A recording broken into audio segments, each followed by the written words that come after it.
आणि आता पाहणार आहोत टॉप 9 मोठ्या बातम्या। एकनाथ शिंदेंनी मुख्यमंत्री पदाचा दावा सोडला। मोदी शहा घेतील तो निर्णय मान्य। माझ्यामुळे अडचण असं मनात देखील आणू नका। मोदी शहांना फोन करून सांगितलंय, शिंदेंचं वक्तव्य। वैयक्तिक महत्वाकांक्षेपेक्षा युती धर्माचं पालन केलं। माझ्या बाबांनी युती धर्माचं पालन करत एक प्रगल्भ उदाहरण दिलं। एकनाथ शिंदेंनी भूमिका स्पष्ट केल्यानंतर श्रीकांत शिंदे यांची फेसबुक पोस्ट। एकनाथ शिंदेंनी पक्षाचे सर्व अधिकार मोदी शहांना दिले। शिंदेंनी यापुढे बाळासाहेबांचं नाव घेऊ नये, संजय राऊतांची शिंदेंवर टीका। शिंदेंनी मुख्यमंत्री पदाचा दावा सोडला नाही, त्याला सोडायला लावला। एकनाथ शिंदेंनी घेतलेली भूमिका भाजपच्या दबावातून, सुषमा अंधारेंची टीका।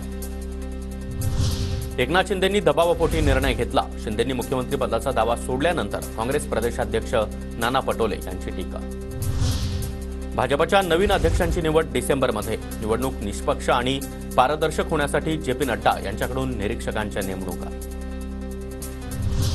काँग्रेस विधिमंडळ पक्षनेता ठरवण्याचा अधिकार श्रेष्ठींना। विधिमंडळ पक्षनेता, गटनेता आणि प्रतोद ठरवण्याचा